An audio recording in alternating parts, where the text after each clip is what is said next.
ज्यादा से हो जाए तो फिर समाज के लोग आपको सुख से रहने नहीं देंगे। तो अगर हम टेढ़े नहीं हैं तो अपने पास किसी को रखते हैं तो टेढ़ा हो। तो भगवान शंकर अगर अपने पास में टेढ़े बासुकीनाथ भगवान को रखते हैं। बासुकीनाथ भगवान शंकर के गले में सुशोभित हो रहे हैं। और भगवान शंकर के कानों में कुंडल के जगह पर बिच्छू है, सर्प है, पार्वती मैया का वाहन है बैल, गणेश जी का वाहन है चूहा, स्वामी कार्तिकेय जो सनातन भगवान का वाहन है मयूर। जब मयूर देखने में सुंदर लगता है, मयूर को देख नहीं लगता है सांप भी खाता पर मयूर और सांप का आपस में बैल का और सिंह का आपस में बैल भगवान शंकर के वाहन और सिंह भगवती का वाहन। तो सिंह और बैल में प्रतिस्पर्धा, चूहे का और मयूर का प्रतिस्पर्धा। तो कहने का तात्पर्य कि जो है भगवान के समीप में जितने भी गण बैठे हैं ये सब भगवान को देख करके, भगवान के सानिध्य में रह करके, भगवान का दर्शन करते करते ये अपने उस स्वभाव का परित्याग कर चुके हैं, ये अपने वैर भाव को भूल चुके हैं। तो जब हम भी भगवान की शरण में रहते हैं तो भगवान के शरण में रहते जो हमारा जो नैसर्गिक जो भाव है वो भाव धीरे धीरे नष्ट हो जाता है, हमारा भी मन धीरे धीरे निर्मल हो जाता है। भगवान शंकर कर्पूर गौर वर्ण किए। किसने गौर वर्ण किए हैं? भगवान शंकर का वर्ण तो काला होना चाहिए, क्योंकि भगवान शंकर तम गुण के देवता हैं। तम मतलब होता है अंधकार, अंधकार होता है काला। तो इसलिए भगवान शंकर को भी काले वर्ण का होना चाहिए। भगवान शंकर गौर वर्ण के क्यों? तो ये नाम कहते हैं। इसलिए भगवान शंकर निरंतर आहारनिश निरंतर श्री श्री भगवान राम श्री कृष्ण का स्मरण करते रहते हैं, नहीं कहीं अपना दर्शन करते रहते हैं। तो भगवान नारायण का दर्शन करने से भगवान नारायण का जो वर्ण है वो वर्ण धीरे धीरे शंकर भगवान में ट्रांसफर हो गया। भगवान नारायण सत्वगुण है, सत्वगुण होता है, सत्वगुण का वर्ण है वो है सफेद श्वेत। पर भगवान श्री कृष्ण भगवान राम और भगवान विष्णु श्याम वर्ण के। भगवान काले हैं, जिसका नाम है कृष्ण, जो काले हैं कृष्ण।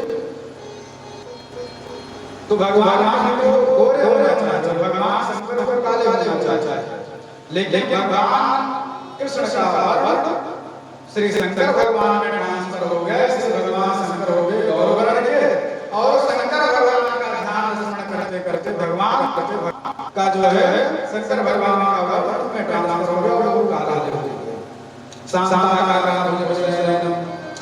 तो वो कहते हैं भगवान है भगवान श्याम हो गए, भगवान श्री राधे श्याम हुए, भगवान श्री कृष्ण कन्हैया हुए, और भगवान शंकर ये दोनों एक दूसरे का शासन करते करते एक दूसरे से ट्रांसफर हो गए। भगवान शंकर का कर्म ये बताया मुझे का हार बनाए हुए भगवान शंकर। तो भगवान शंकर जब तक समाधि में रहते हैं तब तक श्री कृष्ण भगवान का मन में ध्यान करते हैं, और मन में ही ओम नमो देवाय ओम नमो देवाय का जब हर हर करते रहते हैं। और जैसे भगवान शंकर समाधि से जग जाते हैं तो जग के पश्चात फिर भगवान की कथाओं की चर्चा करते हैं। एक समय की बात, भगवान शंकर भगवती पार्वती जी के साथ अमरकंटक में बैठे थे। भगवान शंकर समाधि में थे, अखंड समाधि, और अखंड समाधि से भगवान शंकर धीरे धीरे जगे, और जैसे जगे भगवान शंकर करते हुए हरे कृष्ण हरे कृष्ण हरे हरे हरे राम राम राम हरे हरे नाम उच्चारण करते भगवान शंकर अपनी आंखें खोलते। भगवान शंकर भगवती पार्वती को देख करके भगवती पार्वती को कहे कि आज हमारी इच्छा हो रही है कि हम आपको कुछ सुनाएं, प्राचीन कथाएं सुनाएं। पार्वती जी कहें प्रभु हमारी यही बड़ी इच्छा थी और बहुत दिनों से हमारी इच्छा थी, और हमारे मन में यही संकल्प था कि कब आप समाधि निद्रा से जागृत हो और हम आपसे प्रार्थना करें कि आप लीला योगेश्वर राधा भगवान की लीला गान करें। भगवान श्री कृष्ण की लीला बड़ी अद्भुत है, बड़ी विचित्र है, बड़ी सुंदर है। भगवान श्री कृष्ण की लीला सुनने की हमारी बड़ी इच्छा हो रही है। हे भगवान, आपसे बढ़ करके ज्ञानी वाली कौन हो सकता है? प्रभु आप कोई भी रहस्य बताइएगा नहीं, सारे रहस्यों को उजागर करते हुए भगवान लीलाधारी भगवान योगेश्वर श्री कृष्ण की गाथा आप हमें सुनाने की बात। ऐसे भगवती पार्वती जी भगवान शंकर से, फिर भगवान शंकर भगवान श्री कृष्ण की कथा सुनाते, और भगवान श्री कृष्ण की कथा अमरकंटक चल रही है। प्रथम स्कंद की कथा हुई, द्वितीय स्कंद में हुई, तृतीय चतुर्थ पंचम। अच्छा भगवान शंकर जब कथा सुनाते हैं तो कथा सुनाते भगवान शंकर समाधि में चले जाते हैं, और भगवान शंकर जब कथा सुनाते हैं तो नेत्र बंद करके कथा सुनाते हैं। भगवान शंकर ने बंद कर लेते हैं, और भगवान का जो भी चरित्र है, भगवान की जो भी लीलाएं हैं, और लीलाएं चित्र भगवान की जा जाती हैं, और भगवान अपने निखार देने से उसको रस प्रवाहित कर जाते हैं। जब भगवान शंकर जब भगवान की कथा जब सुनाते हैं तो उस अमृतमय वाणी को सुन करके जो सोचता है भगवती पार्वती भगवती पार्वती ज्ञान धारा को सुन करके भगवती पार्वती जी समाधि में चले जाते हैं। भगवान शंकर ने बंद किए हुए भगवान श्री कृष्ण की कथा सुना रहे हैं, भागवत जी की कथा सुना रहे हैं, और पार्वती जी धीरे धीरे समाधि में चले गए। समाधि मतलब पार्वती जी धीरे धीरे सोने लगे। पार्वती जी को निद्रा आ गई। भगवान की जैसे दशम स्कंद की कथा हुई कि वैसे ही पार्वती जी की निद्रा आ गई। अच्छा, उसी अमरकंटक में जो बरगद का वृक्ष था, वट वृक्ष के ऊपर शाखाओं में एक सुख बैठा हुआ था। सुख बोले तोता, एक तोता वट वृक्ष में बैठा था, और वो भी पार्वती जी के साथ भगवान शंकर की अमृतमय वाणी को श्रवण कर रहा था, कथा सुन रहा था। अच्छा, भगवान शंकर पहले ही पार्वती जी से कह रहे थे कि देखिए भगवती जी, हम भगवान की कथा सुना रहे हैं, पर बीच में हम कार्य कर रहे हैं। भगवान जैसे आगे बढ़ते वैसे कार्य करते रहे। तो जब हम कार्य कर रहे हो तो फिर हमें ध्यान रहेगा, ऐसा रहेगा कि कार्य कर रहे हैं। तो पार्वती जी दशम स्कंद तक चढ़े रहे, दशम स्कंद तक कार्य कर रहे। अब दशम स्कंद में जैसे पार्वती जी सोने लगी तो वो जो वट वृक्ष में जो बैठा था उसको कह रहे तोता है, तोता मैंने विचार करने लगा कि माता जी सो गई। अब जब माता जी सो गई तो फिर कार्य कौन भरेगा? अगर हम कार्य तो भगवान को नहीं सुनाई पड़ेगी तो फिर भगवान कथा सुनाना बंद कर देंगे। फिर कथा में क्या हो जाएगा, अवरोध हो जाएगा। और जो भगवान की अब जो सबसे गहन, सबसे रहस्यमय जो लीलाएं वो अब आने वाली हैं, तब फिर यह तोता मन में विचार करता है और विचार करता है। अभी अगर तोता सोचता है कि अभी अगर जो हम आवाज करें भगवान शंकर को, अगर हम जागृत करें तो भगवान शंकर हो सकता है कुपित हो जाए, क्योंकि भगवान शंकर क्या है, महाकाल, कालम महाकाल कालम कृपालम। भगवान शंकर जितने ही कर्मावतारी हैं उतने रुद्रावतारी हैं, क्योंकि भगवान शंकर भगवान श्री कृष्ण के अनन्य प्रेमी हैं, अनन्य भक्त हैं। और भगवान की भक्ति में अगर कोई विघ्न बाधा आ जाए तब फिर भगवान उसे कैसे बर्दाश्त करेंगे। इसलिए अब तो भगवान शंकर को भी जगाना उचित नहीं है, माता पार्वती को भी हम नहीं जगा सकते, तब फिर हम करें क्या। तब फिर यह तोता अपने मन में विचार किया कि अब माता जी के स्थान पर हम ही ओंकारी बोलते रहेंगे, ताकि भगवान कथा सुनाते रहे और हम सुनते रहे। अब जो है दसम स्कंद से फिर यह तोता ओंकारी भरने लगा और भगवान शंकर कथा सुनाने लगे। अब जैसे दसम स्कंद हुआ, एकादशवां, द्वादशवां, द्वादश स्कंद होने के बाद भगवान शंकर जयकारा गाए, बोले भागवत भगवान की जय हो, श्री राधा कृष्ण भगवान की जय हो। अब तोता तो जयकारा कर नहीं सकता। अब जब तोता के मुंह से जब जयकारा नहीं हुआ तब भगवान शंकर की आंखें खुली, और आंखें खुली तो भगवान शंकर देखते हैं कि पार्वती जी तो सो रही, भगवती तो सो रही हैं। तब भगवती अगर सो रही है तो फिर अभी तक पुकारी कौन भर रहा था। तो भगवान शंकर चारों तरफ देखे तो उनके आसपास तो कोई दिख ही नहीं रहा। फिर भगवान शंकर ऊपर अपने दृष्टिपात किए तो देखे जो है वट वृक्ष के शाखाओं में एक सुख छिपा हुआ है, तोता छिपा हुआ है। भगवान शंकर को थोड़ा सा भगवान शंकर थोड़ा रुष्ट हुए। भगवान शंकर के मन में ये हुआ कि ये अमर नाटक है, ये जो भगवान की जो कथा है, ये भगवान की कथा अमृत से भी बढ़ करके ये कथा जीव को अमर करने वाली है, और ये अमर कथा जो भी सुनेगा वो जीव भी अमर हो जाएगा।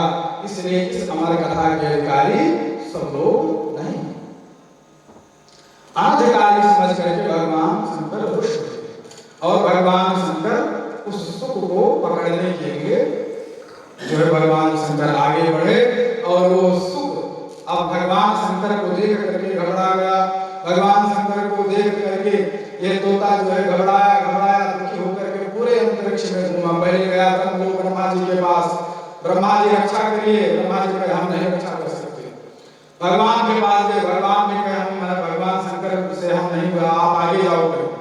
तोता जो है इस प्रकार से पूरे अंतरिक्ष में सभी देवी देवताओं के पास में गया, उनकी रक्षा नहीं हुई। फिर यह तोता मन में विचार किया कि भगवान के अंशावतारी हैं श्री व्यास नारायण भगवान, अंशांशो अंशस तथा वेशा कला पूर्णा प्रकटते। भगवान का अवतार 6 प्रकार का होता है। भगवान का प्रथम अवतार होता है अंशावतार, जो भगवान अपने पूर्ण अंश से अवतरित होते हैं। और दूसरा अवतार है भगवान का अंशांश, मतलब अंश के भी अंश में अंशांश। अंशांशो अंशस तथा आवेश। फिर भगवान का तीसरा अवतार है आवेश अवतार। आवेश अवतारी भगवान परशुराम जी का है। अंशांशो अंशस तथा वेशा कला, और कला के रूप में भगवान अवतरित हुए हैं व्यास जी के रूप में। और फिर उसके बाद फिर भगवान पूर्ण रूप से प्रकट होते हैं, फिर भगवान परिपूर्ण रूप से प्रकट होते हैं, फिर भगवान स्वयं प्रकट होते हैं। इस प्रकार से भगवान का अवतार 6 प्रकार का होता है।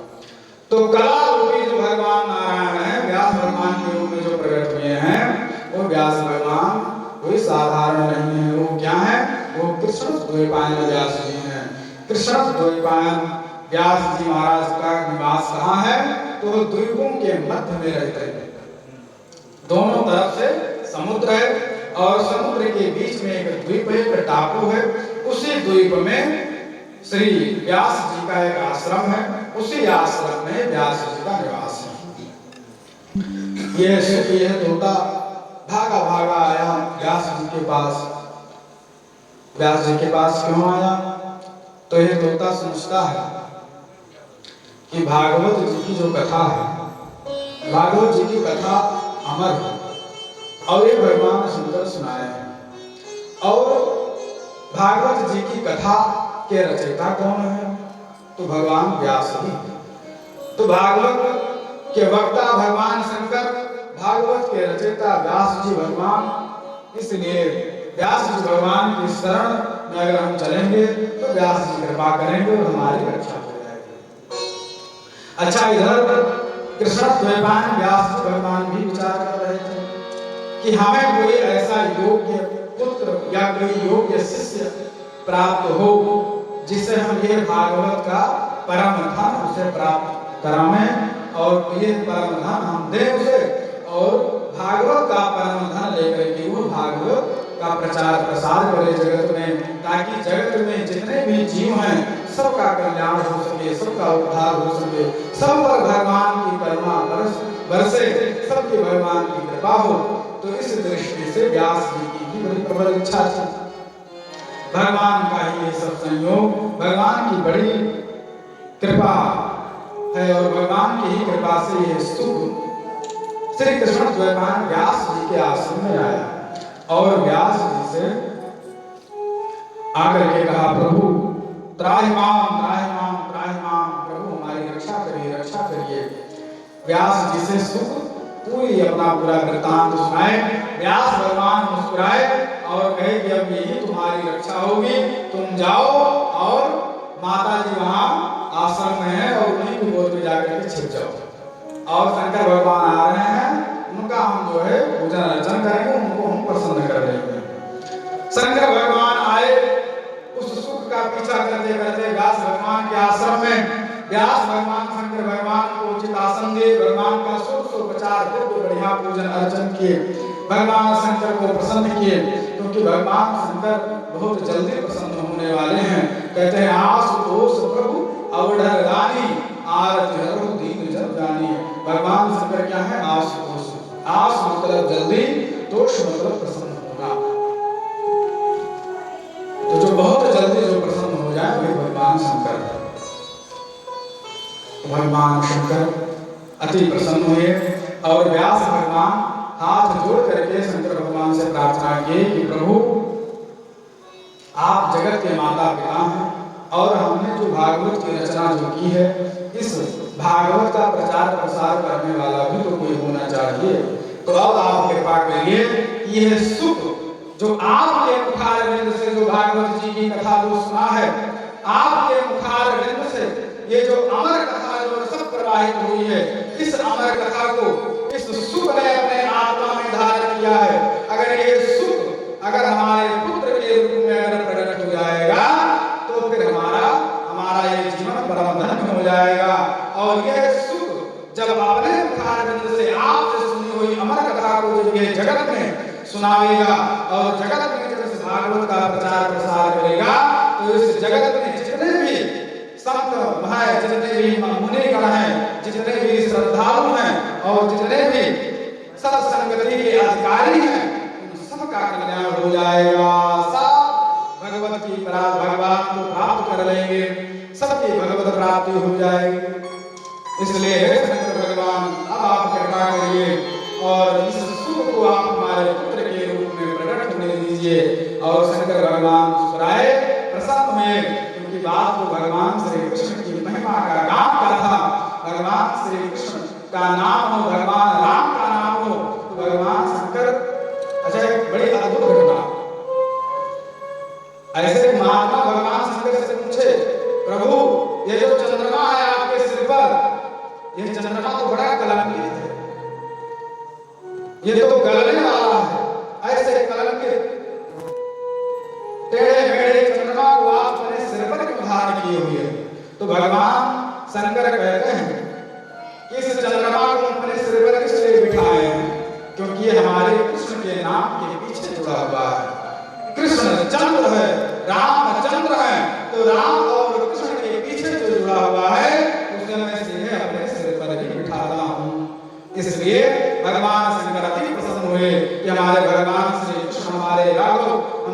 देवता की कथा का महिमा का उद्गान होगा, इसलिए भगवान शंकर प्रसन्न होकर के दृष्टिपात करते हैं और वही सुख माता के गर्भ में जाकर स्थापित हो जाता है। और वही सुख जो है अपने समय में सुखदेव भगवान के रूप में प्रकट होते हैं। बोले श्री सुखदेव भगवान की जय, श्री व्यास जी भगवान की जय, श्री राधा कृष्ण भगवान की जय। तो ये है दिव्य कथा श्री सुखदेव भगवान। भगवान की बड़ी कृपा है, भगवान की महिमा और भगवान की ही प्रेरणा से सभी जीवों का कल्याण संभव। आइए हम सभी लोग भगवान नाम महिमा का गुणगान करें। श्री कृष्ण गोविंद हरे मुरारी, हे नाथ नारायण वासुदेव। कृष्ण गोविंद हरे मुरारी, हे नाथ नारायण वासुदेव। श्री कृष्ण गोविंद हरे मुरारी, हे नाथ नारायण वासुदेव। श्री कृष्ण गोविंद हरे मुरारी, हे नाथ नारायण वासुदेव। हे नाथ नारायण वासुदेव, हे नाथ नारायण वासुदेव। श्री कृष्ण गोविंद हरे मुरारी, हे नाथ नारायण वासुदेव। श्री कृष्ण गोविंद हरे मुरारी, हे नाथ नारायण वासुदेव। नित्यानंद स्वामी सदा हमारे, नित्यानंद स्वामी सदा हमारे। हे नाथ नारायण वासुदेव, हे नाथ नारायण वासुदेव। श्री कृष्ण गोविंद हरे मुरारी, हे नाथ नारायण वासुदेव। हरे कृष्ण गोविंद हरे मुरारी, हे नाथ नारायण वासुदेव। बोले श्री राधा कृष्ण भगवान की जय, श्री भागवत भगवान की। जय। अच्छा, ये जो श्रीमद् भागवत महापुराण है, इसकी एक प्राचीन कथा और है। इस भागवत के वक्ता प्रमुख रूप से श्री सुखदेव भगवान हैं। और श्री सुखदेव भगवान के शिष्य और उनके पुत्र हैं श्री सूत जी महाराज। श्री सूत जी परम ज्ञानी हैं, इतिहास पुराण के परम विद्वान हैं। आप लोग सत्यनारायण व्रत कथा सुनते होंगे, तो सत्यनारायण व्रत कथा में सबसे प्रथम श्लोक है, एकदा नैमिषारण्ये ऋषयः सौनकादयः पप्रक्षुर्मुनयः सर्वे सूतं पौराणिकं खलु। एकदा नैमिषारण्ये, एक बार की बात है, नैमिषारण्य वन है। अच्छा, नैमिषारण्य वन, नैमिषारण्य का बहुत बड़ा महत्व है। नैमिषारण्य इतिहास और पुराणों की कथा की भूमि है। तो नैमिषारण्य का महत्व इतना बड़ा कैसे है, आज हम आपको बताते हैं। नैमिषारण्य वन में सौनक आदि 88,000 ऋषि महर्षि एक सत्र का आयोजन किए हुए थे, बहुत बड़ा एक यज्ञ का आयोजन किए हुए थे। तो यज्ञ नारायण भगवान कौन है? भगवान विष्णु है। तो सौनक आदि जो ऋषि महर्षि हैं, सबके मन में अभिलाषा हुई कि भगवान की कथा होनी चाहिए। इतना दिव्य भव्य आयोजन हो रहा है, इतना सुंदर वेद की विधि से श्रौत यज्ञ हो रहा है, और इस यज्ञ के पश्चात भगवान की लीला गान सुनने की बड़ी इच्छा हो रही है। इन ऋषि महर्षियों के मन में इच्छा प्रकट हुई, और जैसे इच्छा प्रकट हुई, भगवान लीलाधारी भगवान श्री कृष्ण प्रसन्न हुए, भगवान की प्रेरणा हुई। अच्छा, एक सबसे बड़ी बात, भगवान श्री कृष्ण कहते हैं कि जिस भी मनुष्य के हृदय में भागवत की कथा सुनने मात्र की इच्छा केवल प्रकट होती है, भगवान कृष्ण अविलंब आकर के उसके हृदय में बंदी बन जाते हैं, और तब तक उसके हृदय में बंदी बने रहते हैं जब तक श्रीमद् भागवत महापुराण की पूरी कथा संपन्न ना हो जाए। तब तक कहते हैं कि सद्यो हृदय वरुध्यते पृथ्वी शुश्रूभिः तत्क्षणा तत्क्षण भगवान आकर के उसके हृदय में बंदी बन जाते हैं। बस जो इच्छा मात्र प्रकट हो कि भागवत जी की कथा सुनना, फिर तो भगवान की सब सारी व्यवस्थाएं सब बनाते चले जाते हैं, सब सारी व्यवस्था से प्रणाम करते हैं। तो ऐसे सौनक आदि ऋषि महर्षियों के मन में इच्छा हुई, और भगवान की प्रेरणा से इनकी यज्ञ में पधारे कौन? श्री सूत जी महाराज। श्री सूत जी महाराज का आगमन हुआ, सूत जी की चारों तरफ जयकार होने लगी, सारे ऋषि महर्षि सब बड़े प्रसन्नचित्त हुए। भगवान की माया देखिए, भगवान की माया कितनी प्रबल है, भगवान कितने बड़े दयालु हैं, कितने कृपालु हैं, कितने बड़े भक्त वत्सल हैं। भक्तों के मन में जो जो इच्छा प्रकट होती है सब भगवान पूर्ण करते हैं। जो इच्छा करियो मन माही, हरि प्रसाद कछु दुर्लभ नाही। भगवान की कृपा से कुछ भी दुर्लभ नहीं है। भक्तों की मन में जो भी इच्छा हो उसे भगवान अवश्य पूर्ण करते हैं। श्री सूत जी महाराज आए, सूत जी महाराज आए, चारों तरफ जयकार होने। बोले श्री सूत जी महाराज की जय। सूत जी महाराज आए और सौनक आदि ऋषि महर्षि दौड़े दौड़े आए। सूत जी महाराज को बढ़िया सुंदर बढ़िया आसन दिए, चौकी पर बढ़िया लगा करके बिस्तर बढ़िया कुशासन बिछाए, और कुशासन पर श्री सूत जी महाराज विराजमान हुए। कोई ऋषि महर्षि जो है थाली ला रहे हैं, कोई गंगा जल ला रहे हैं, कोई चंदन ला रहे हैं, कोई धूप अगरबत्ती आरती ला रहे हैं, कोई फूल माला ला रहा है, कोई फल मिठाई सुंदर सुंदर ला रहे हैं, कोई मधुपर्क कर रहा है। सूत जी महाराज ये खूब बढ़िया से विधिवत सब ऋषि महर्षि मिलजुल करके खूब बढ़िया से पूजन अर्चन किए, और श्री सूत जी से हाथ जोड़ करके ऋषि महर्षि लोग कहने लगे, प्रभु अब आप आए, हम सब धन्य हुए। अब आपसे बस केवल यही एक प्रार्थना है कि हमारे इस यज्ञ को सफल बनाएं, और अब शाम को बढ़िया बढ़िया भगवान की दिव्य कथाएं हों, और दिव्य भगवान श्री कृष्ण की लीला का हम लोग गान करें, और जो सच्चिदानंद स्वरूप हैं, जो आनंद के जो समुद्र हैं, जिसके अंदर केवल आनंद ही आनंद है, जिनके नाम में आनंद, जिनकी कथा में आनंद, जिनमें बस केवल आनंद ही आनंद है, उन आनंद स्वरूप आनंद चित स्वरूप घन स्वरूप भगवान श्री कृष्ण की जो है लीला गान सुन करके हम सबका भी मन आह्लादित हो जाए, हम सबका भी मन आनंद से भर उठे। ऐसे भगवान श्री कृष्ण की कथा सुनाओ।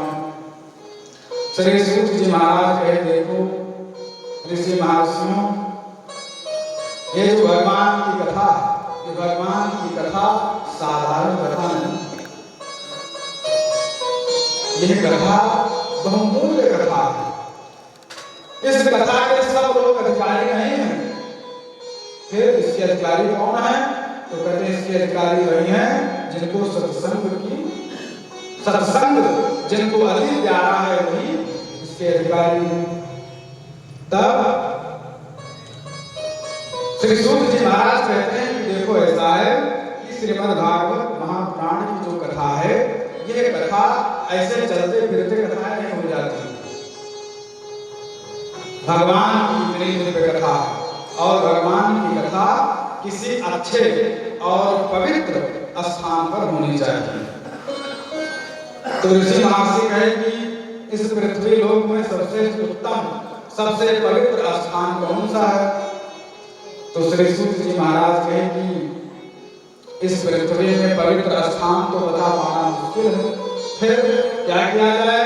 तो ऋषि महर्षि आपस में विचार किए कि इस सृष्टि के रचयिता हैं ब्रह्मा जी, पितामह ब्रह्मा। तो सभी ऋषि महर्षि विचार बनाए कि हम सभी लोग जो है चले कहाँ? पितामह ब्रह्मा जी के पास, और ब्रह्मा जी से ही ये जो है पूछें कि इस आपकी बनाई हुई सृष्टि में, इस पृथ्वी लोक में सबसे उत्तम, सबसे पवित्र स्थान कौन सा है? और जो सबसे उत्तम हो, जो सबसे पवित्र स्थान हो, उसी पवित्र स्थान पर भगवान की जो है श्रीमद् भागवत महापुराण कथा जो है प्रारंभ हम सब लोग करें और सब लोग श्रवण करें। तब सभी ऋषि महर्षि श्री सूत जी महाराज को आगे कर करके सब लोग गए ब्रह्मा जी के पास। ब्रह्मा जी के पास सभी ऋषि महर्षि पहुंच करके प्रार्थना की, प्रभु पृथ्वी लोक में सबसे पवित्र स्थान कौन सा है? ब्रह्मा जी कहे कि यह बता पाना तो असंभव है। क्यों? क्योंकि मधु नामक दैत्य के मांस से पूरी पृथ्वी सनी हुई है, इसीलिए इसका नाम क्या है? मिट्टी।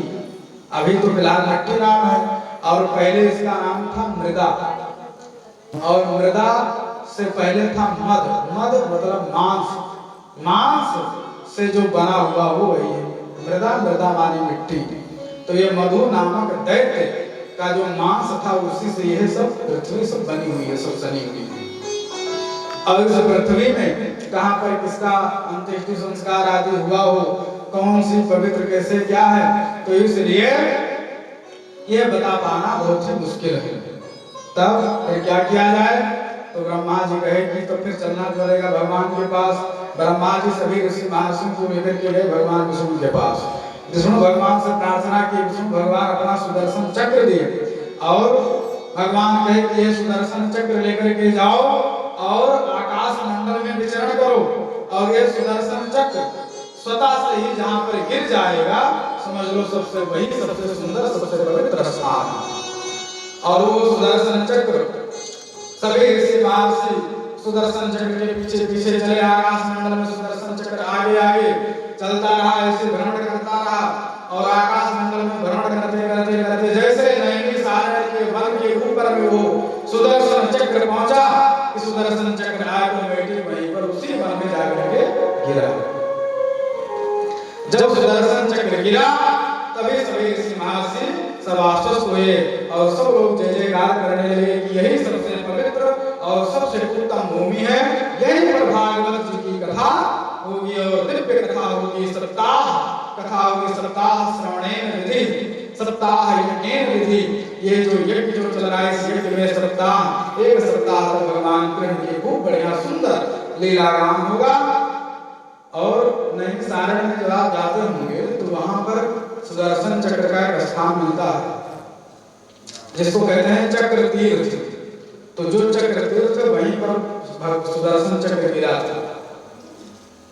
तो उसी स्थान पर श्री सूत जी महाराज दिव्य आसन लगा करके बैठे, और दिव्य आसन पर बैठ करके 88,000 ऋषि महर्षि बैठे, सौनकादि ऋषि महर्षि बैठे। अब सौनकादि ऋषि महर्षि श्री सूत जी की शरण में बैठे और भागवत जी की कथा प्रारंभ हुई। भागवत जी की जब कथा प्रारंभ हुई तो सौनक जी प्रश्न करते हैं। सबसे पहला प्रश्न सौनक जी करते हैं। क्या प्रश्न करते हैं? कहते हैं प्रभु सब तो ठीक है, पर अब द्वापर युग धीरे धीरे व्यतीत हो रहा है, कुछ ही कालखंड के बाद में कलयुग आने वाला है।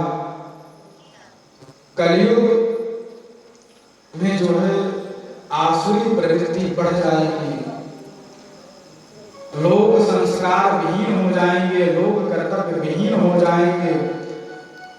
जितने भी मनुष्य रहेंगे उनमें विवेक नहीं रह जाएगा, सब विवेक शून्य हो जाएंगे। विवेक यानी कि हमें क्या करना चाहिए और हमें क्या नहीं करना चाहिए, हमारे लिए क्या अच्छा और क्या गड़बड़ है। अपने कर्तव्य का भान नहीं रहेगा, तब ऐसे कलिकाल में जितने भी जीव होंगे, जितने प्राणी होंगे, उन सबका कल्याण कैसे होगा। तब श्री सूत जी महाराज कहते हैं, इह घोरे कलौ प्रायो जीवश्चासुरतां गतः क्लेशाक्रान्तस्य तस्यैव शोधने किं पराय। कहने का मतलब कि कलयुग बड़ा घोर होगा, उस कलिकाल में सब लोग सब कुछ भूल जाएंगे, पाखंड अपने चरम सीमा पर रहेगा, कोई सत्पुरुष दिखाई नहीं पड़ेगा, कोई महापुरुष दिखाई नहीं पड़ेगा, कोई विद्वान नहीं मिलेगा, कोई अच्छा मार्ग जो है दिखाने वाला, कोई निर्देशित करने वाला कोई नहीं मिलेगा। जितने भी लोग रहेंगे सब पथभ्रष्ट हो जाएंगे, जितनी भी स्त्रियां हैं सब अपने कर्तव्य को भूल जाएंगे, जितने भी पुरुष हैं सब अपने कर्तव्य को भूल जाएंगे, और अपने कर्तव्य को भूलने के कारण जितने भी जीव हैं सब बहुत दुखी रहेंगे, बहुत परेशान रहेंगे, सब धर्म को छोड़ करके सब अधर्म पारायण हो जाएंगे। अच्छा, एक बात यह है कि जो है सुख की अगर कल्पना करनी है, सुख अगर जो चाहते हैं तो सुख केवल धर्म के आचरण में ही प्राप्त हो सकता है, बिना धर्म के सुख की कल्पना भी नहीं कर सकते हैं। जब धर्म है तभी सुख है, बिना धर्म के सुख की कल्पना नहीं की जा सकती। जैसे कोई पिता पुत्र है, पिता अपने धर्म को भूल जाए कि हमें क्या करना चाहिए और हमें क्या नहीं करना चाहिए, हमें कैसा व्यवहार अपने पुत्र के साथ में करना चाहिए, कैसा व्यवहार नहीं करना चाहिए। वो अपने धर्म से च्युत हुआ, पुत्र भी अपने धर्म से च्युत हो जाएगा, वो भी अपने धर्म को छोड़ देगा। तो जब अपने कर्तव्य अपने धर्म को जब छोड़ देंगे तो पिता पुत्र में क्या होगा, क्रोध होगा, मन में धीरे धीरे वैर भाव उत्पन्न होगा, विवाद होगा, चाहे वो पति पत्नी का हो, चाहे पिता पुत्र का हो, या कोई भी रिश्ता नाता संबंध हो। संबंध में जब तक धर्म है, संबंध में जब तक कर्तव्य का भान है, तभी तक सम्मान है और तभी तक प्रेम भाव सब कुछ है।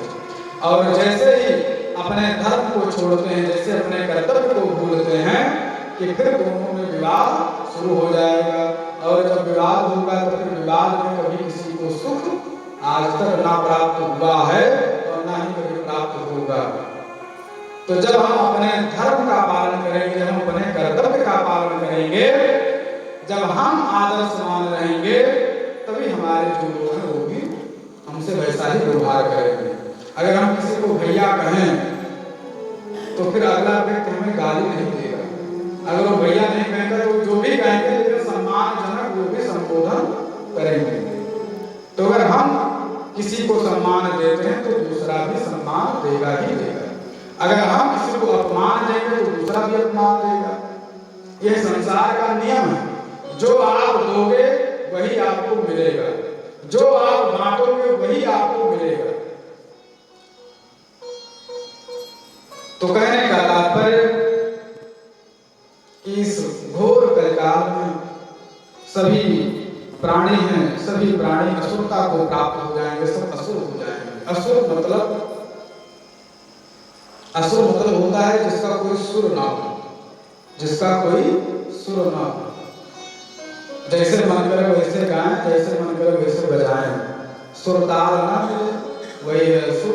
तो सुरताल का मतलब यह है कि जो है ना तो खाने का ढंग रहे, ना पहनने का ढंग रहे, ना बोलने का ढंग रहे, ना उठने बैठने का ढंग रहे, हमें जो है किस समय में क्या करना चाहिए ये भी ढंग ना रहे, तो वही असुरता है। सुर मतलब कि एक तालबद्ध, एक क्रमबद्ध तरीके से। जब बाल्यावस्था हो तब हम अध्ययन अध्यापन करें, युवावस्था हो तब हम धन कमाने, धन अर्जन करें, और धन अर्जन करते करते मन में ये भाव हमेशा बना रहे कि ये शरीर कब छूट जाए, मृत्यु बिल्कुल सिर पर सवार है, इसलिए धर्म का आचरण करते रहे। तो कहने का तात्पर्य कि असुर मतलब होता है जिसका कोई सुर ना हो, जो पाए वो खा ले। अब तो जो है धीरे धीरे प्रचलन चल गया है, खड़े होकर के भोजन कर रहे हैं, विवाह शादी में जो रहता है पता नहीं क्या कहते हैं उसको, तो जो है खड़े होकर के भोजन करे, जैसे जो है जानवर खड़े होकर के नादे में भोजन करते हैं, नादा रहता है और नादे में उसी में खाते रहते हैं। अच्छा, दूसरी बात जो है उसी में भोजन रखा रहेगा, उसी में से सब लोग निकालेंगे, उसी में से सब लोग खाएंगे, वो उनका जूठन, वो उनका जूठन, वो उनका जूता चप्पल पहने रहेंगे, खड़े होकर के भोजन करेंगे, और न कोई सभ्यता है, न कुछ है, न कुछ है। अरे आप उस पर थोड़ी सी विचार करें, जब लोग बैठ करके भोजन करते थे तो कितना अच्छा लगता था। हम लोग जब अपने घर में बैठ करके भोजन करते हैं तो कितना आराम से भोजन करते हैं, और वही जब खड़े खड़े खाए तब बताओ। तो कहने का मतलब कि जो है यही असुरता है कि जिसका कोई सुर ना रहे। और सर्वप्रथम तो आहार पर विचार देना चाहिए। जैसा आपका आहार होगा वैसे ही आपका विचार होगा। जैसे खाएं अन्न वैसे रहे मन। आहार शुद्धौ तत्व शुद्धि, आहार की शुद्धि परम आवश्यक है। तो यही सब धीरे धीरे असुरता होगी, और जो है जब खान पान बदलेगा, विचार बदलेगा, चीजें बदलेंगी, फिर वो जो मजबूती जो होना चाहिए वो मजबूती मन में नहीं रहेगी। मन दुर्बल हो जाएगा, मन छोटा हो जाएगा, मन संकीर्ण हो जाएगा, और जब मन छोटा संकीर्ण जब हो जाएगा तब फिर बड़े बड़े काम नहीं हो पाएंगे। अटल बिहारी वाजपेयी जी एक बड़ी सुंदर बात कहा करते थे कि छोटे मन से कोई बड़ा नहीं बन सकता, और टूटे हुए मन से कोई खड़ा नहीं हो सकता। तो इसलिए मन कभी छोटा नहीं रखना चाहिए, मन हमेशा विशाल होना चाहिए। और मन आपका तभी विशाल रहेगा जब आपका विचार विशाल होगा, और विचार विशाल आपका तभी होगा जब आपका आहार शुद्ध होगा, आपका विचार शुद्ध होगा, आपकी संगति अच्छी रहेगी, आपके अंदर संस्कार रहेंगे, आपके अंदर ज्ञान रहेंगे, तब आपका मन भी प्रफुल्लित रहेगा, मन भी मजबूत रहेगा, मन में धैर्यता रहेगी, और धैर्य रूपी बल मन में हमेशा प्रतिष्ठित रहेगी। स्थिति परिस्थिति कितनी भी विपरीत क्यों ना हो, पर मन में कभी भी जो है विचलता, कभी भी मन विचलित ना हो, ऐसा अखंड, ऐसा जो है परम बल, परम तेज, परम धैर्य फिर मन में उत्पन्न होता है। एकदम मन के हारे हार है, मन के जीते जीत। तो सब कुछ मन से ही है, और मन से ही जो है बंधन है, मन से ही मोक्ष है, सबका कारण मन ही है।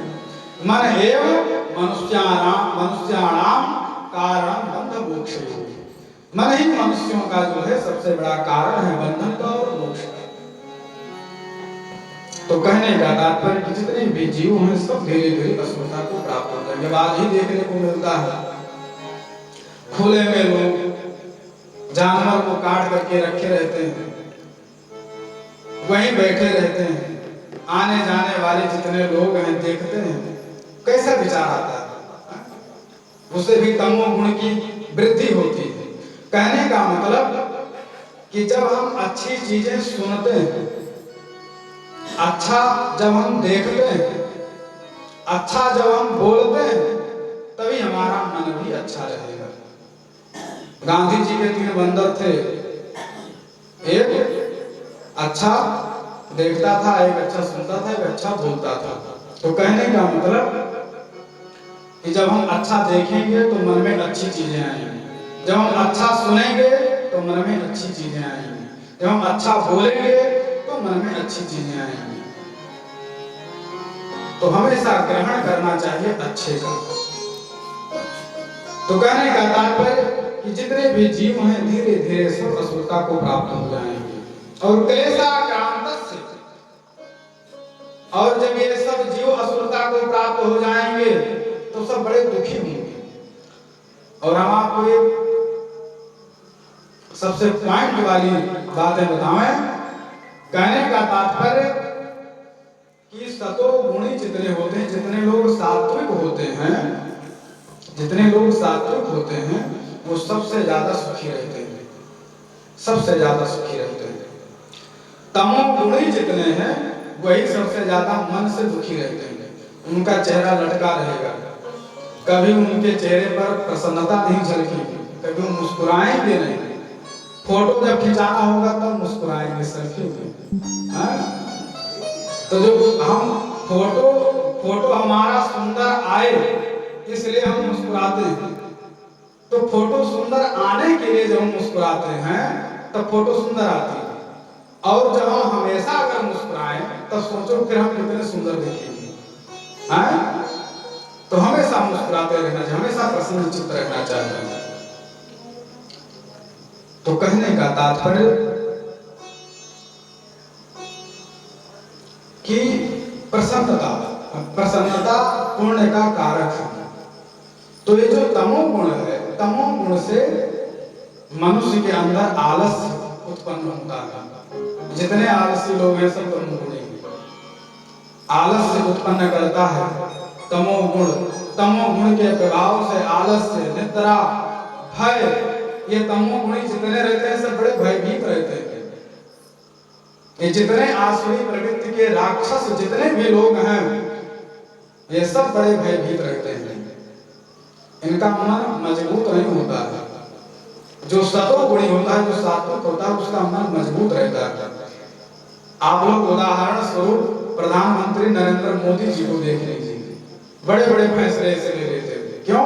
क्योंकि वो सतोगुणी है, सात्विक है, नवरात्रि में व्रत आदि करते हैं। तो जब आपके अंदर सतोगुण की प्रधानता रहेगी तब आप निर्भय रहेंगे, निर्भीक रहेंगे, निडर रहेंगे। और जो तमोगुणी होते हैं वो भयभीत रहते हैं, आलस्य से ग्रसित रहते हैं और तरह तरह की समस्याएं उनमें आती रहती हैं और वही दुखी रहते हैं। क्लेशाक्रांतस्य। तो सौनक आदि ऋषि महर्षि कहते हैं श्री सूत जी महाराज, तस्यैव शोधने किं परायणम। कलयुग के प्राणियों के लिए, कलयुग के जीवों की कैसे सदगति हो, उनके लिए कुछ आप बताएं। उनके लिए क्या आपने कुछ शोधन किया है? उनके लिए आपने क्या कुछ शोधन किया है? शोधन मतलब होता है शोध। शोध मतलब शोध। जैसे आज के डेट में सबसे उच्च शिक्षा कहते हैं पीएचडी को। पीएचडी मतलब जो पीएचडी जो लोग करते हैं उनको कहते हैं शोधक छात्र। जो शोध करे वही शोधक छात्र। तो शोध मतलब कि किसी विषय पर अच्छी तरह से उसके बिल्कुल तह तक पहुंचना, उसी को कहते हैं शोध। तो आपने ऐसा कोई पारायण, ऐसा कोई मंत्र, ऐसी कोई व्यवस्था, ऐसा कोई सत्कर्म, ऐसा कोई सुकर्म जिससे जो है कलयुग के प्राणियों की सदगति हो सके, शोधने की परायण। श्री सूत जी महाराज मुस्कुराए। सूत जी महाराज कहे कि बिल्कुल बिल्कुल शोध हुआ है, और वो शोध का जो है रस तत्व कौन है? वो रस तत्व है रास बिहारी भगवान श्री कृष्ण की मंगलमय लीला, मंगलमय गाथा। उसी के श्रवण मात्र से ही सभी का कल्याण हो जाएगा। और श्री सूत जी महाराज इसी बात को लेकर के फिर गोकर्णोपाख्यान प्रारंभ करते हैं। इसी परिप्रेक्ष्य में जैसे सौनक आदि ऋषि महर्षि प्रश्न किए हैं सूत जी से, उसी तरीके से एक शिष्य अपने गुरु जी से पूछता है, कहता है गुरुदेव, यह जो संसार है, यह संसार बड़ा दुष्कर है, बड़ा कठिन है। कैसे? तो शिष्य कहता है, पुनरपि जननं पुनरपि मरणं पुनरपि जननी जठरे शयनं पुनरपि जननं पुनरपि मरणं। बार बार जन्म लेना, बार बार मृत्यु को प्राप्त होना, फिर बार बार माता के गर्भ में जाना और नरक से भी भयंकर यातना को झेलना 9 महीने तक। पुनरपि जननम पुनरपि मरणम पुनरपि जननी जठरे शयनम इह संसारे बहु दुस्तारे कृपया पारे पाहि मुरारे भज गोविंदम गोविंदम भज मूढ़मते। ऐसा श्री शंकराचार्य जी महाराज कहते हैं, गोविंद को भजो हे मूढ़मती, गोविंद को भजो, गोविंद को अगर जो भजोगे तो फिर बार बार तुम्हारा जन्म, बार बार मृत्यु को तुम्हें प्राप्त नहीं होना पड़ेगा, बार बार नरक से भी अधिक बढ़ करके जो यातना माता के गर्भ में प्राप्त होती है उस यातना को तुम्हें नहीं भोगना पड़ेगा। शिष्य कहता है, गुरुदेव अपार संसार समुद्र मध्य सम्मज्जितो में शरणं किमस्त गुरु कृपालु कृपया वदेत। गुरुदेव ये जो संसार है, ये संसार समुद्र की तरह है।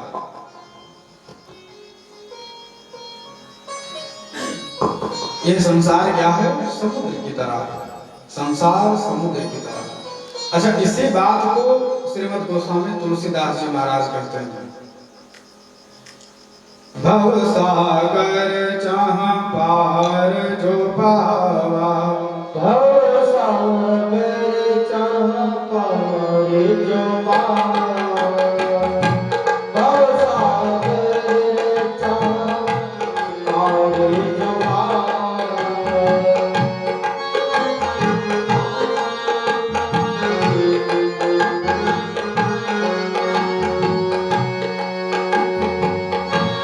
श्रीमद् गोस्वामी तुलसीदास जी महाराज क्या कहते हैं? भव सागर, भव मतलब होता है संसार, और संसार क्या है? सागर की तरह। जैसे सागर, जैसे समुद्र, समुद्र की कोई था नहीं, समुद्र बहुत विशाल है, बहुत विशाल है। अच्छा, एक विशेषता है, समुद्र के एक तट पर हम खड़े होते हैं पर दूसरा तट हमें दिखाई नहीं पड़ता, क्योंकि समुद्र में इतना जल है, इतना जल है, इतना जल है कि हमारी दृष्टि जहां तक पहुंचती है वहां तक हमें बस केवल जल ही जल बस दिखाई पड़ता है, दूसरा तट दिखाई नहीं पड़ता है। उसी प्रकार से संसार है। संसार में जितने भी प्राणी हैं, यह प्राणी जन्म के तट पर तो खड़े हैं, पर भगवान की माया इस प्रकार से इस संसार में व्याप्त है कि मृत्यु का तट हमें दिखाई नहीं पड़ता है। जैसे समुद्र में केवल जल ही जल, वैसे संसार में केवल भगवान की माया ही माया बस केवल दिखाई पड़ती है। अभी तक हम अपनी व्यवस्था में लगे हैं, उसके बाद हम फिर ये विचार करते हैं कि हमारा जो बच्चा है उसकी भी व्यवस्था बने, अब जो नाती पोता है उसकी भी व्यवस्था बने, इनका भी विवाह हो जाए, तब हम ऐसा कुछ लोग कहते हैं। तो कहने का मतलब कि जैसे संसार में भगवान की माया व्याप्त है, जन्म के तट पर तो हम खड़े हैं लेकिन मृत्यु का तट दिखाई नहीं पड़ता, वैसे ये समुद्र के एक तट पर तो हम खड़े हैं लेकिन समुद्र में इतना जल है, इतना जल है कि हमें दूसरा तट दिखाई नहीं पड़ता। पर अगर हम एक तट पर अगर हम खड़े हैं तो दूसरा भी तट अवश्य है, तो दूसरा तट अवश्य है। अगर हम जन्म के तट पर हैं तो मृत्यु का तट भी अवश्य है। अच्छा, दूसरा क्या है कि संसार समुद्र की तरह है। समुद्र में जैसे जल की कोई था नहीं, उसी प्रकार से संसार में भगवान की माया का भी कोई था नहीं। जैसे समुद्र का जल आपकी प्यास नहीं बुझा सकता, जल अति खारा है, नमक से भरा हुआ है, उसी प्रकार से यह संसार भी बिल्कुल नमक से भरा हुआ है। जितने भी रिश्ते नाते हैं सब दुख ही देने वाले हैं किसी न किसी प्रकार से। सुख तो बस केवल एक भगवान ही देने वाले हैं। अच्छा, जैसे समुद्र में रत्न भी है, उसी प्रकार से इस संसार में रत्न क्या है? रत्न ही वेद शास्त्र पुराण, जो जीवन में जो संचालित हो रहा है, इसका तो दिशा निर्देशन करते ही करते हैं। और वेद के अगर हम अनुगामी होते हैं तो हमारा कल्याण भी निश्चित है। तो कहने का मतलब कि ये वेद रत्न रूपी संसार में विद्यमान है। जैसे समुद्र में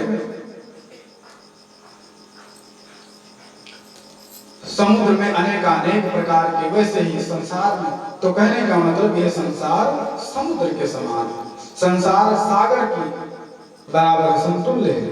इसीलिए संसार को सागर की उपमा दी गई है। तो इसी से कहता है अपार संसार समुद्र मध्य सम्मत जितो में शरणम किमस्ति गुरु कृपालु कृपया वदेत। हे गुरुदेव, कृपा करके आप बतावें कि इस अपार संसार सागर से कैसे पार पाया जाए। तो गुरुदेव कहते हैं विश्वेश पादाम भुज दीर्घ नौका। अगर इस संसार सागर से अगर पार पाना चाहते हो तो केवल एक ही दीर्घ नौका है। वो दीर्घ नौका कौन है? तो भगवान जो विश्व के जो ईश हैं, भगवान जो विश्वपति हैं, विश्व के जो स्वामी हैं, विश्वेश भगवान श्री कृष्ण, उन्हीं के पदारविंद का ध्यान स्मरण करो, उन्हीं के पदाम्बुज को अपने मन में धारण करो और अपने मन को भगवान श्री कृष्ण के श्री चरणों में समर्पित कर दो। और जब यह मन भगवान श्री कृष्ण के चरण रूपी दीर्घ नौका में जब यह सवार हो जाएगा तो फिर संसार सागर से स्वतः ही पार हो जाएगा, इसमें कोई संदेह नहीं है।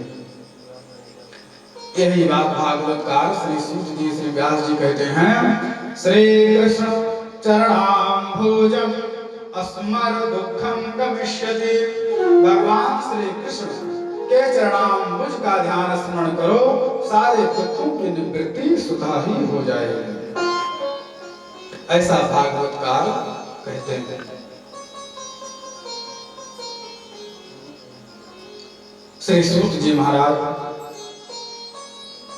कहते हैं कि ये जो भागवत जी की जो कथा है, यह कथा अमरत्व को प्रदान करने वाली है। यह कथा अमर है। श्री सुखदेव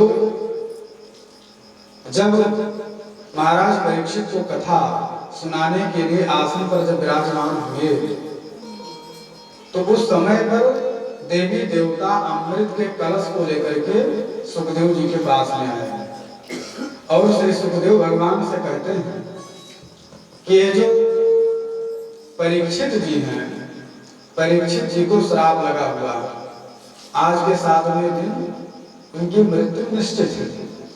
तो इन्हें हम यह अमृत का कलश लेकर के आए हैं, यह अमृत हम परीक्षित जी को पिला देंगे और परीक्षित जी अमर हो जाएंगे।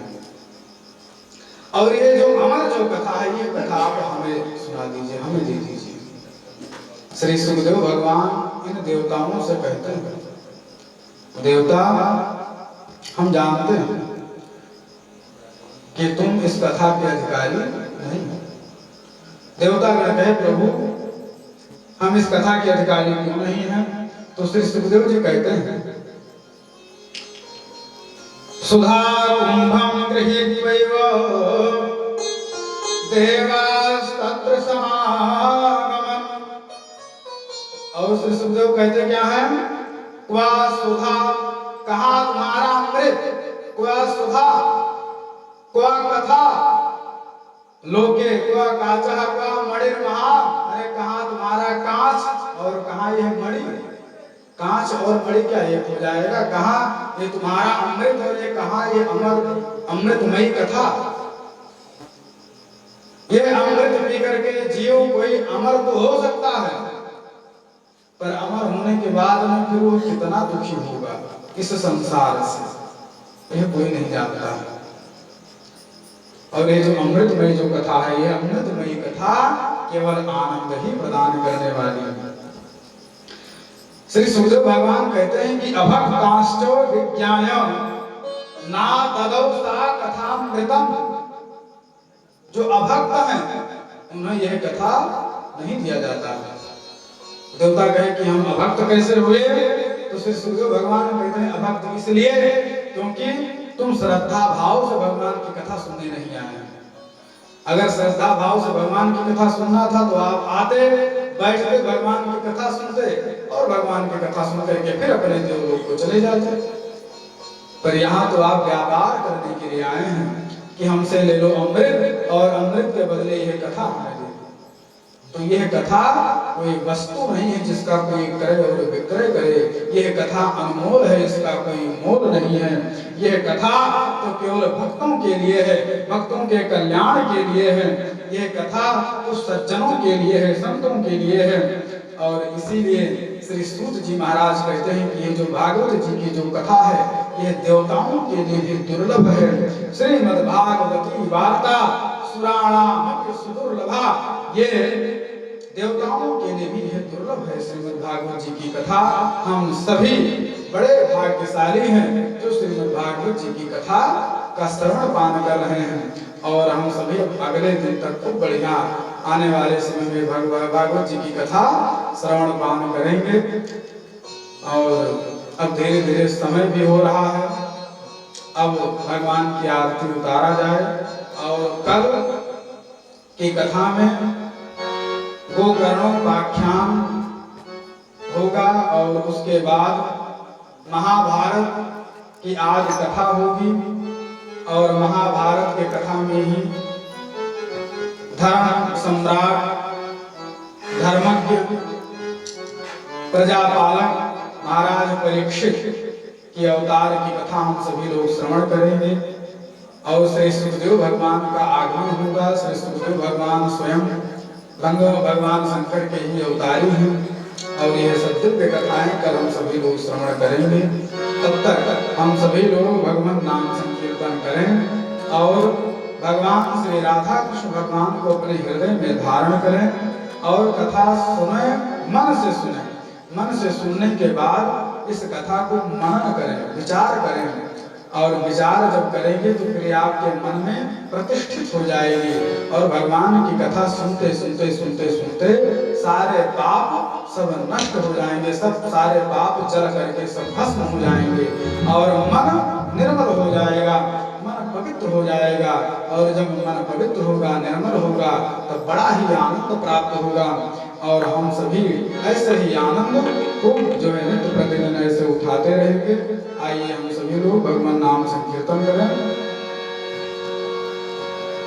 श्री राधे राधे गोविंद गोविंद राधे, श्री राधे राधे गोविंद गोविंद राधे, श्री राधे राधे गोविंद गोविंद राधे गोपाल राधे, गोविंद राधे गोपाल राधे, श्री राधे राधे गोविंद गोपाल राधे, श्री राधे राधे गोविंद गोपाल राधे, श्री राधे राधे गोविंद।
हरि ओम ॐ चन्द्रमा मनसोजा चक्षो सूर्यो वजायदा श्रोत्रारापाश्चर्चवागनिरजायदा ॐ इदगुद्धवीरणं अष्टदशवीरकुत्रपगणगणस्तये आसादि प्रजापतिलोकधर्मं वयसनि अग्नि प्रजां प्रजगौमे कयस्पदं वयवरे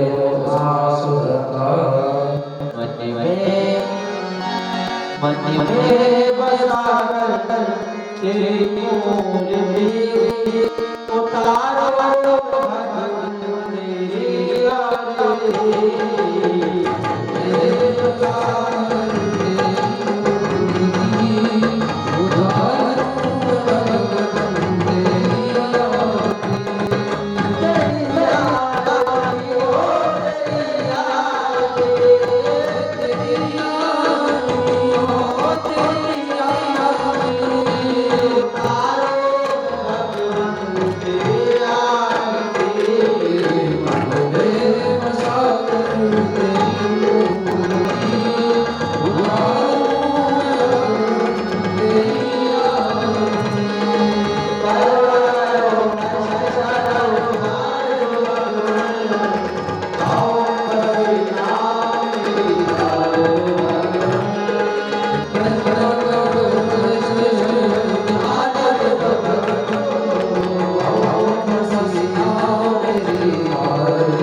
आत्मानंदनमा परमात्मादिवंतरम्